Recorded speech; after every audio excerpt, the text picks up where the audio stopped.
Alright, welcome back, ladies and gentlemen. I want to give a big shout out, so thank you to I Flip Myself Spect _ and of course the big dog Total Biscuit for hosting the channel, guys. You are all wonderful, wonderful people. We're hopping into game number 2. It's still the semifinals. We got 2 best of 5s ahead of us. Well, this best of 5 and a best of 7 grand finale for today, folks. Lots of Starcraft 2 for the EIZO Holiday Brawl, but spawning here in the bottom right corner of Catalina, he leads the series 1-0. Give it up for the French player Lilbow. Number right as the red Zerg. It's Axiom's Impact. Alright, so Impact is a pretty cool guy. It kind of caught my attention when you brought it up, though. Like, he was... I'm not even going to call it stubborn. I don't think it was stubborn, but he was just kind of caught in this trap where he didn't have that higher tech. I think if he had Hydralisk, it would be a different story for how that game ended. But with just Roaches, I mean, he threw away, like, I think 18 just to kill 1 Immortal. That's never a comfortable trade. Yeah. Yeah. I gotta start wondering about like the win percentages on that map for Zerg, because like the more I cast EVP on that map, the more I'm just like, Pros is gonna win. Pros is gonna win. They're all in on that third, or they're gonna do that Blink Stalker attack, and they're gonna win that. Unless it gets a Swarm Host, then usually it's a very long, different game. I gotta say though, the third didn't die, you know, and we had that really cool transfuse that screwed with the timing of the recall. I mean, that map didn't exactly play out the way we expected it to as far as the steps to get to the end, but you're right, like the end result of Protoss taking a heavy all-in on Overgrowth and winning, we've been seeing so much of that recently. Yeah. It's just like, you know, what was Impact, you know, what was his goal with what he did? And I don't know, like what he could have done better with Tunneling Claws, like maybe he was hoping to hit before Observer was out, or maybe he just thought that like, there wouldn't be quite as much, I don't know, but you know, even with like getting underneath all the sentries and killing most of the sentries, you think like, oh yeah, awesome, and then the counterattack was so fast. It, you know, I asked, was it worth it? And you know, obviously it wasn't.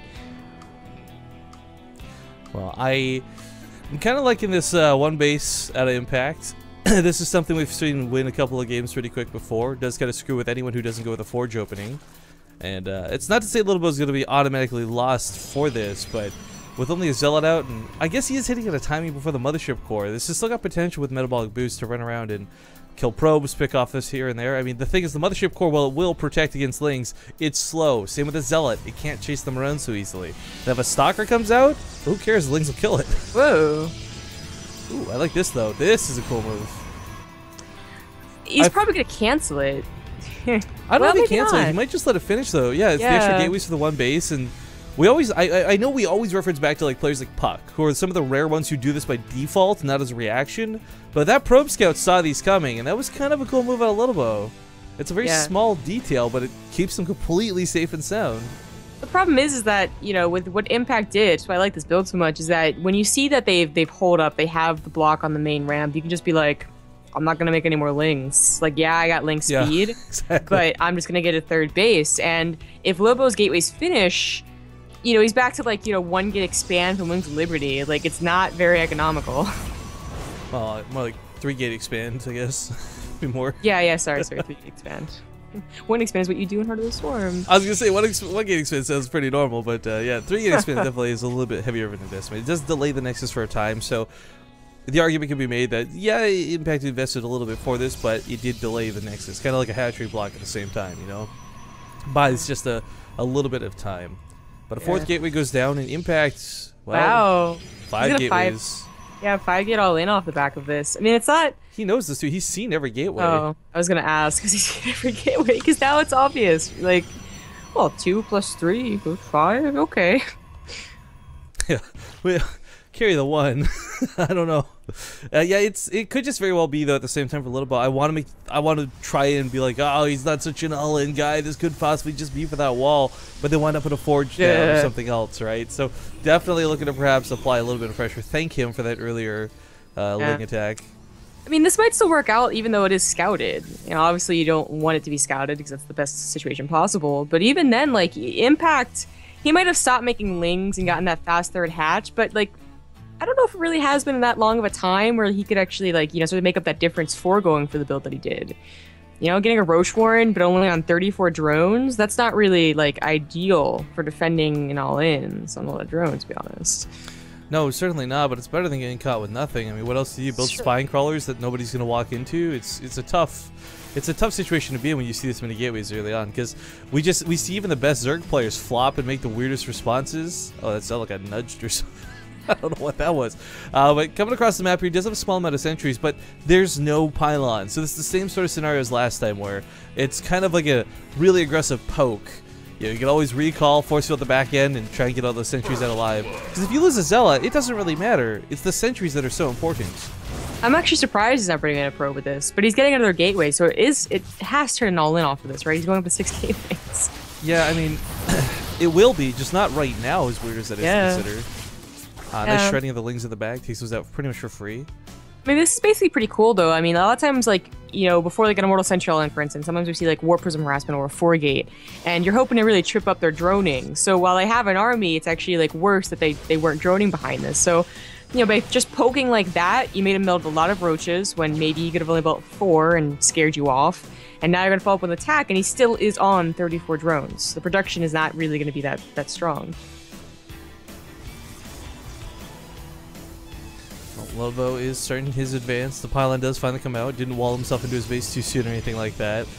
The sentry count is really not that high. It's weirdly enough the Zealot count that is so out of control. So this roach count might be actually okay to deal with this. The problem is with these awful chokes, he's going to force field this in and go to the natural, and that's going to hurt because that's the entirety of Impact's army. Oh my god. He can't even pull the drones out because of course the sentries will force field that ramp. Oh my god. Oh my god. Really? Oh god. I was just gonna force field itself. One force field. Oh my god. Impact actually gets his drones in there to die. Bye bye lair.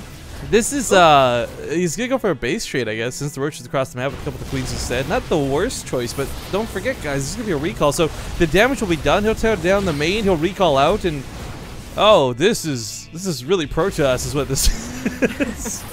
I mean, it's a good move. It is really a good move out of Lilbow. He made a really cool decision. He saw an opening. He went for it. 21 drones dead for Impact, but Lilbow, man, this force field on the ramp stuff.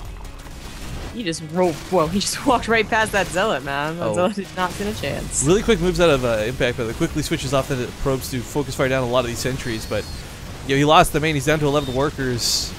I don't think he kills Impact or Lilbow here, and because of this, I think Impact himself might die. Maybe. 2 base versus 2 base, 11, yeah. Wow. Yeah. There's actually no other army behind that. That was his army. Yeah, Lilbow will take game number 2, giving him a very distinct lead in this series, to the point where Impact is now actually on his last life. Walking a dangerous line. What were the bets, by the way? Oh, right. We always forget to cover these because I am le offer. We have 16,397 partoofs bet on Impact, with a meager 4,000 on Lilbow. Sorry. Yeah, well, I mean, after we've watched 2 games, it's easy to giggle at that, but I mean, that kind of looks expected going into the series. Third map, though, is going to be Merry-Go-Round, and gosh darn it, guys, my fingers are crossed for Impact, but at the same time, seeing a foreigner in the finals could be really cool. To explain real quick, we actually ran a straw poll, if you guys recall, on Twitter about 2 weeks ago, before we set up this tournament, asking what you guys wanted to see.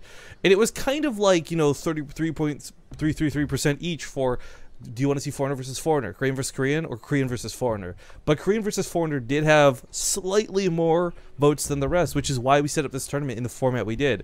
And, well, I'm impressed so far. Let me just go ahead and make put the teams on before we hop into this.